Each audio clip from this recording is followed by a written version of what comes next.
Hi folks, it's never lost on us at the LGAQ headquarters that our member councils come in all shapes and sizes, from Brisbane City's 1.2 million people and $3 billion budget to the Croydon Shire in the Gulf of Carpentaria with 258 residents and a $10 million budget. And let's not forget the 1,950 kilometres in distance separating those two communities. Of course, we're also blessed to have 17 First Nation councils in our total membership of 77 councils throughout our vast state. In geographical terms, Queensland is simply huge, with coastline reaching 6,973 kilometres plus another 6,374 kilometres of island coastline, top to bottom from the Coolangatta border to Saibai Island in the Torres Strait Regional Council area. The total distance is 2,374 kilometres. At its widest, east to west, from Hervey Bay to the Simpson Desert in the Torres Shire, abutting the Northern Territory border, Queensland stretches almost 1,500 kilometres across.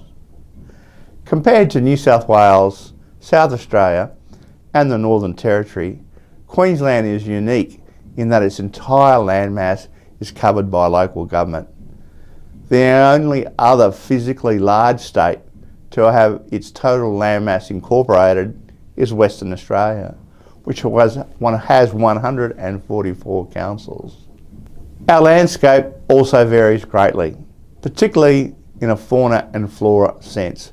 We've got the iconic Great Barrier Reef, deserts, the Great Dividing Range, wet tropics, savanna country, the granite belt with occasional snow, fertile black soil plains, mulga country, rich open mitchell grass grazing lands, lakes and verdant coastal communities.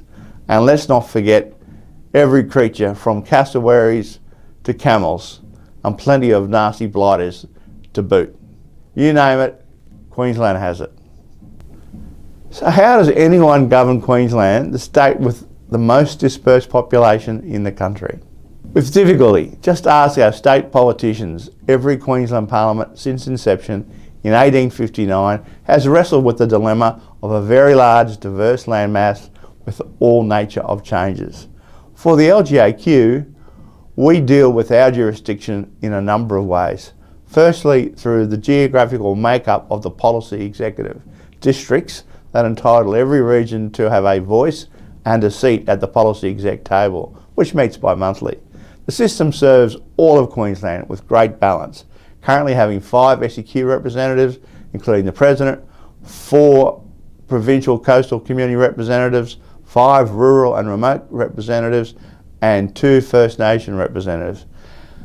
And this is especially so when you have our largest council, Brisbane City, and the 2 remotest mainland councils, the Diamantina and Cook Shires, sitting around that same policy exec table. As an outcome of the most recent policy exec elections in May-June last year, we have an historic situation where Cape York has effectively 3 policy exec representatives, the mayors of Cook, Hopevale and Lockhart River councillors. And it doesn't stop there. For operational purposes, the LGAQ has divided councils into 5 cohorts of similar municipal bodies: rural and remote, SEQ, First Nations, coastal and resource communities. That way we have a sharper advocacy focus on your council's needs. And we have teams of staff who have a personal responsibility for an individual council segment as part of their every day-to-day operation. They produce segment plans based on member views and interactions that we have, and it has to pass muster with the policy exec. This keen individual focus flows through to the annual conference where we conduct council segment breakouts to test ideas and get input on future direction. Beyond that, we travel and travel and travel some more. Listening is our strong suit. Over the next few months, expect us to pop up just about everywhere at your council, your ROC and special conferences like the Bush Councils Convention and the Coastal Leaders Conference, and of course, EMU 2021. As someone who has the good fortune over the past 29 years to have visited every shire, town and city many times, I certainly understand and appreciate the extraordinary diversity and unique challenges of every member council. Rest assured, we will continue our laser-like focus on every member's need via the LGAQ's unique customer franchise operating model. The LGAQ has also spent 7 months since the last budget was handed down advocating for better funding for our members to be included in the upcoming budget, due to be handed down next Tuesday. That includes arguing for funding for water security to address the rural town water supply infrastructure cliff, adequate support for border councils who have taken a big hit to their already strained budgets in order to help the state enforce its border closures, increases to programs like TIDS, and of course the restoration of Works for Queensland funding to $100 million a year in perpetuity.